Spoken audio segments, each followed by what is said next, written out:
সকালে একজন বাবা এসে একজন ভদ্রলোক এসে বলছে যে আমি আমার সন্তানকে মেরে ফেলেছি। তখন বিষয়টা আমি জানার পরে সঙ্গে সঙ্গে আমার টিম পুলিশ টিম পাঠিয়ে দিই সেখানে গিয়ে আমরা সুস্থতা পাই। তারপরে আমার সে লোকটা আমরা গ্রেপ্তার করেছি এবং লাশ আমরা উদ্ধার করে পোস্টমর্টমের জন্য আমরা গাজীপুর হাসপাতাল মর্গে প্রেরণ করে দিয়েছি।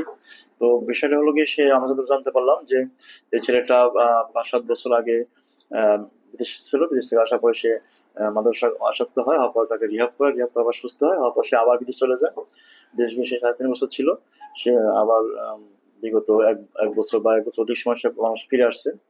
আশেপাশে কোনো কাজকাম করে না। তার যে গচ্ছিত টাকা ছিল, বাবার বক্তব্য যে ৬ থেকে ৮ লাখ টাকা ছিল, টাকাগুলো সে খরচ করে ফেলেছে। করার পর সে আবার বাবার কাছে প্রতিনিয়ত টাকা চায়। বাবা টাকা দিতে পারে না। বাবার সাথে সে প্রায় মিসবিহেভ করে। পরবর্তীতে বাবা একটা পুকুরে মাছ চাষ করেছিল। সে মাছগুলা বাবার অজান্তে বিক্রি করে ফেলেছে। এই নিয়ে বাবার ক্ষোভ যে তুমি কেন মাছ বিক্রি করলে আমার অজান্তে, বা সংসারে তো বিভিন্ন প্রয়োজন থাকে। তো ছেলে অবাধ্য ছিল বাবা।